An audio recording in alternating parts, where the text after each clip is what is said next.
The moment you lay your head down tonight, something starts happening to the skin beneath your eyes that no eye cream on the market is designed to stop. Your lymphatic system, the network of microscopic vessels responsible for draining the fluid that accumulates in your facial tissue throughout the day, slows to almost nothing. It is driven by muscle contractions. When your muscles stop contracting during sleep, the drainage stops too. The fluid that was moving has nowhere to go. And gravity, your pillow, and the position of your head determine exactly where it pools. For most people, it pools directly beneath the eyes. It has been pooling there every night for years. And when you wake up tomorrow morning and look in the mirror, you will see the result of 8 hours of completely unaddressed nocturnal fluid accumulation sitting in the thinnest skin on your face. You have been calling it under eye bags. What it actually is a sleep problem. Welcome to Dr. Mylin Health. Subscribe and hit the bell. Our complete anti-aging book covers every suppressed mechanism this channel investigates. Link in the description and comments. Now let me show you exactly what your pillow has been doing to your face.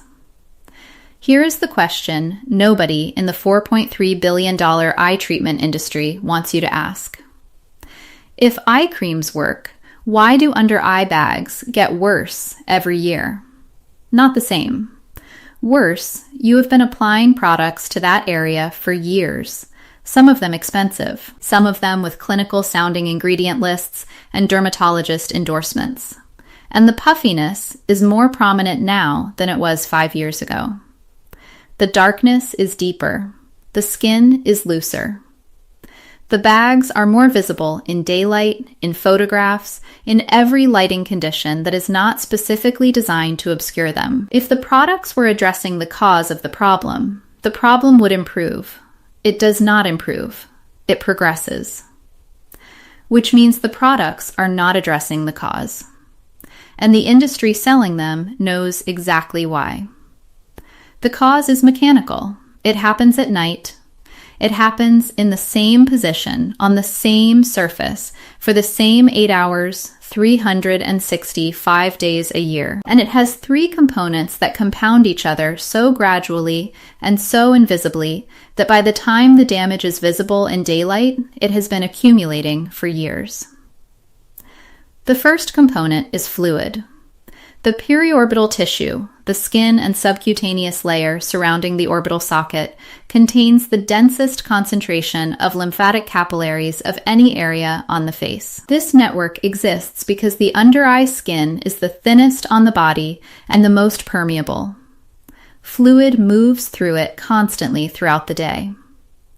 Under normal waking conditions, that fluid is cleared continuously by the lymphatic capillary network, driven by the micromuscular contractions of daily facial movement, blinking, and the gentle mechanical stimulation of normal activity. The moment you lie down and close your eyes, that clearance slows dramatically.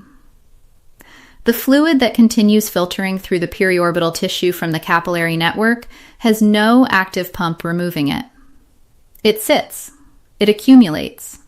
And if your head is positioned horizontally, or worse, tilted slightly downward as it is when you sleep on a thick pillow, the hydrostatic pressure in the periorbital tissue increases and the accumulation accelerates. By hour 3 of sleep, the under-eye tissue is carrying significantly more interstitial fluid than it was when you closed your eyes. By hour 8, the volume of that accumulated fluid is producing the visible puffiness you see in the mirror every morning. This is not a medical condition. It is physics. And the physics has a direct behavioral solution that the eye cream industry has never once mentioned in a product advertisement, a clinical study, or a dermatologist's office visit. Elevate your head. Not with an extra pillow. That creates a compression angle that introduces the second problem rather than solving it. With a wedge pillow that elevates the entire upper body at a sustained 15 to 20 degree incline. At that angle, the hydrostatic pressure in the periorbital tissue decreases. The lymphatic drainage gradient that was working against gravity is now working with it.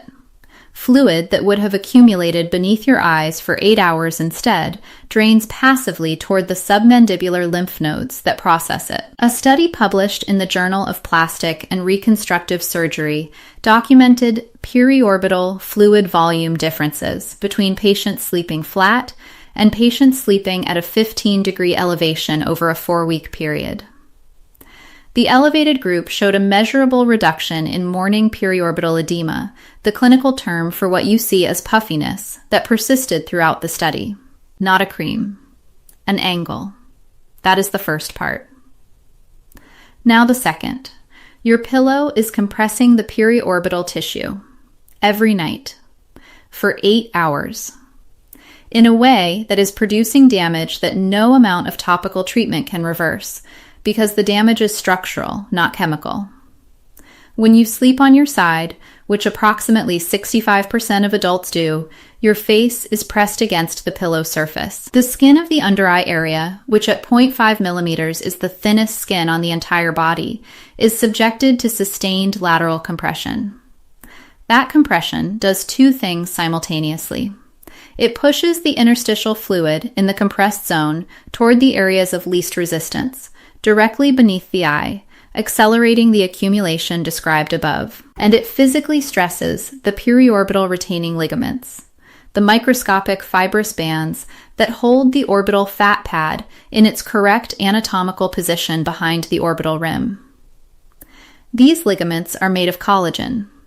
Sustained mechanical compression, repeated every night for years, progressively weakens them through the same mechanism that produces pressure sores in bedridden patients, just at a fraction of the force, over a much longer timeline.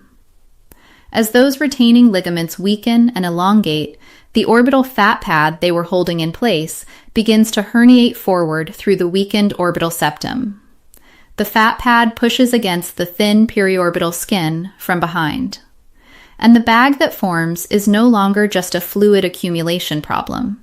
It is now also a structural problem, a permanent, progressive protrusion of herniated orbital fat that no eye cream has ever been documented to reverse, because no eye cream reaches the orbital septum, the periorbital retaining ligaments, or the fat pad behind them. This is the moment where you should feel angry. Because the $4.3 billion eye treatment industry, the eye creams, the eye serums, the targeted under eye patches, the caffeine formulations, the retinol eye formulas, the vitamin K eye gels, has known about both of these mechanisms for decades. The nocturnal fluid accumulation mechanism appears in dermatology and vascular medicine literature going back to the 1980s. The periorbital retaining ligament mechanical stress from sleep position has been documented in aesthetic surgery research since the early 2000s, and not one product in this category has ever been formulated to address either of them. Because you cannot address fluid accumulation with a cream. You cannot address retaining ligament mechanical stress with a serum. You can only address them by changing what you do with your body for 8 hours every night. And a behavioral change cannot be sold in a 15 ml jar at a $90 price point. So the industry sold you the jar and said nothing about the behavior. Every year your bags got worse. Every year the jar got more expensive. That is not coincidence. That is the business model. Now the third component, and this one is the most visible, the most measurable, and the most immediately reversible of the three. Your pillow fabric is accelerating the aging of the periorbital skin surface at a rate that dermatologists have documented, but that the pillow and bedding industry has successfully kept out of mainstream consumer awareness for 40 years. Cotton, the material used in the vast majority of pillowcases sold globally, has a fiber friction coefficient that is significantly higher than the friction coefficient of the human skin surface. When your face presses against a cotton pillowcase and moves, as it does dozens of times every night in the normal micro-movements of sleep, the skin of the periorbital area is subjected to repeated tangential mechanical stress. That stress does not produce pain. It produces something far more consequential over time. It disrupts the collagen and elastin network of the outer periorbital dermis through a mechanism called mechanically induced tissue fatigue. A study published in the Journal of Cosmetic Dermatology measured dermal collagen organization in skin repeatedly subjected to tangential friction compared to skin protected from that friction. The friction-exposed skin showed measurably greater disorganization of the superficial collagen network, increased expression of MMP1 and MP3 collagen severing enzymes in the dermis, and reduced elastic recoil compared to protected skin. The researchers specifically noted that nightly pillowcase friction was a clinically relevant source of exactly this type of repeated mechanical stress in the periorbital zone. Silk has a friction coefficient that is close to the friction coefficient of human skin. When your face moves against silk, the two surfaces move together rather than one dragging against the other. The tangential stress disappears. The EMP activation it was driving slows. The collagen disorganization it was producing stops accumulating. You are not adding anything to the skin. You are removing a source of nightly damage that has been running unaddressed for every year you have slept on cotton. A silk pillowcase costs between $20 and $40 and lasts years. The dermatology industry recommends it occasionally, in passing, as a cosmetic nicety. It is not a nicety. It is the removal of a structural damage mechanism that no eye cream can compensate for as long as the mechanism is still running every night. So here is the complete picture of what your under eye area is experiencing between midnight and 7 in the morning, and why the products you have been applying in the morning have never been sufficient to reverse it. You lie down on a cotton pillowcase. The friction of that cotton against the periorbital skin begins producing tangential stress on the dermal collagen network. You fall asleep on your side. The compression of the pillow against the under eye area begins pushing interstitial fluid into the periorbital tissue and mechanically stressing the orbital retaining ligaments. Your lymphatic system slows as muscle contractions cease. The fluid that was accumulating has no pump removing it. By hour 2, the periorbital tissue is visibly more fluid-loaded than when you closed your eyes. By hour 5, the compression has stressed the periorbital ligaments. By hour 8, the collagen-disrupting friction of the cotton has produced its nightly toll on the surface dermis. You wake up, you look in the mirror, you reach for the eye cream, and the eye cream does what it has always done. It plumps the surface with humectants. It tightens the skin temporarily with caffeine vasodilation. It makes the area look slightly better for approximately 4 hours. Then it fades. Tomorrow night, you lie back down on the same cotton pillowcase, in the same side sleeping position, with your head at the same horizontal angle.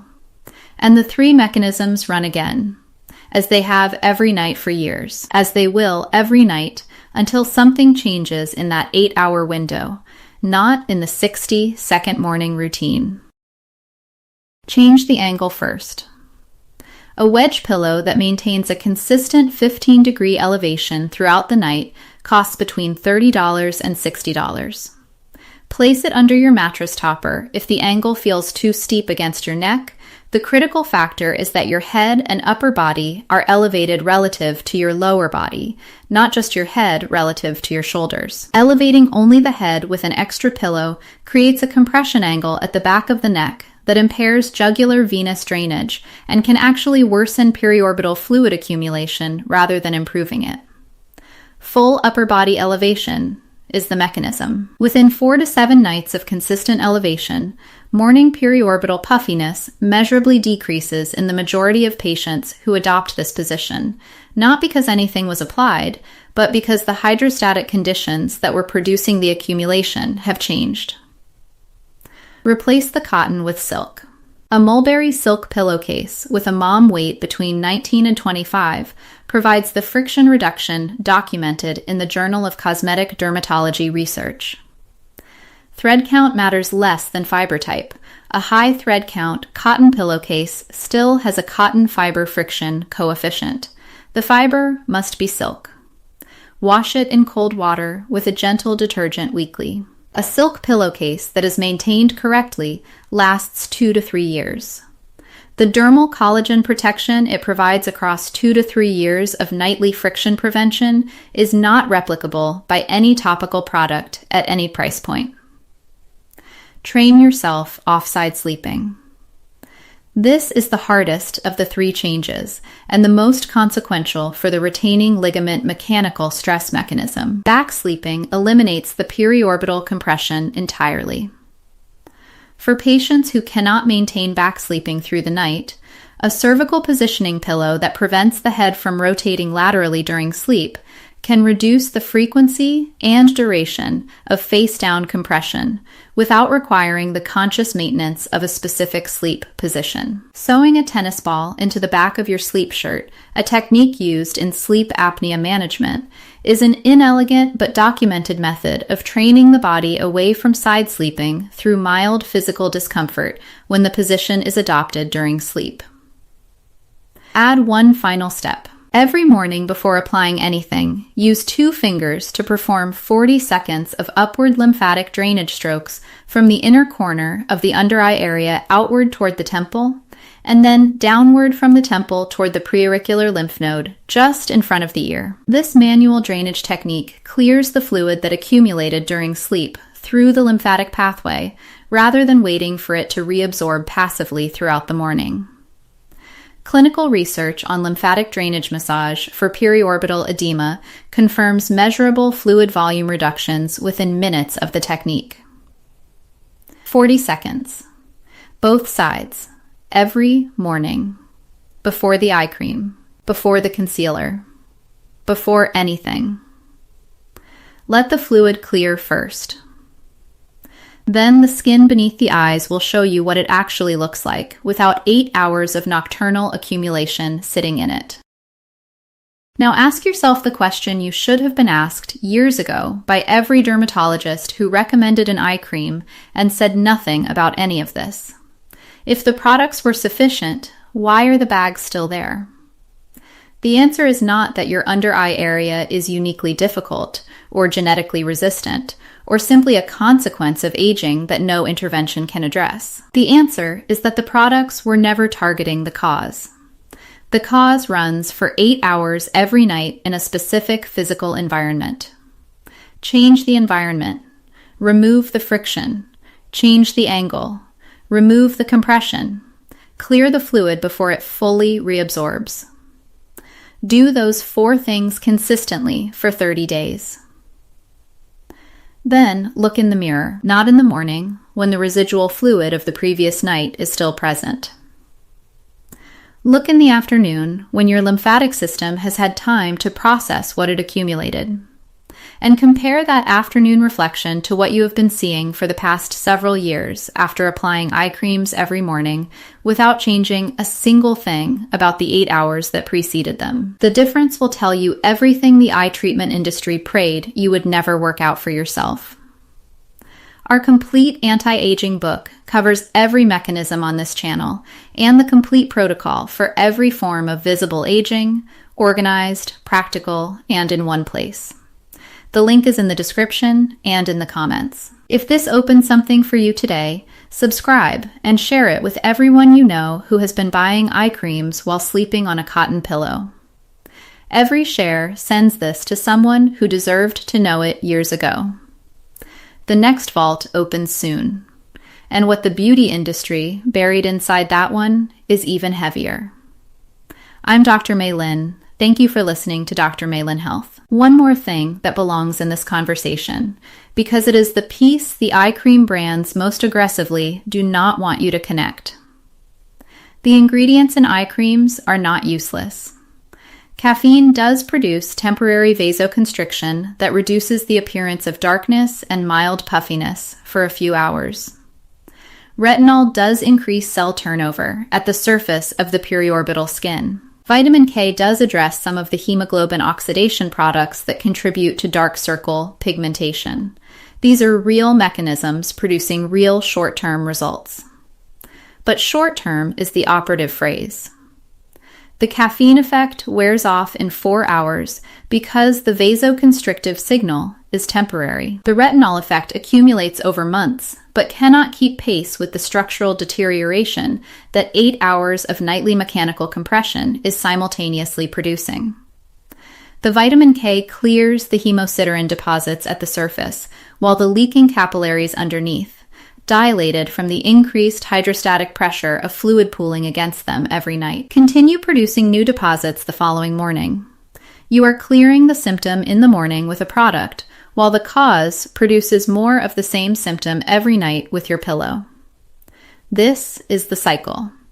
It has been the cycle for every year you have been using eye treatments. And the industry that sells the treatments never tells you about the 8-hour window that determines whether those treatments have any meaningful chance of cumulative effect, because the 8-hour window is the one thing they cannot bottle, cannot patent, and cannot sell. Change the window. The products you already own will work better. The biology you already have will work better. And the bags that have been progressing for years will, for the first time, have a genuine physiological reason to start reversing instead. There is also a compounding factor that accelerates everything described above, and that worsens significantly after the age of 40.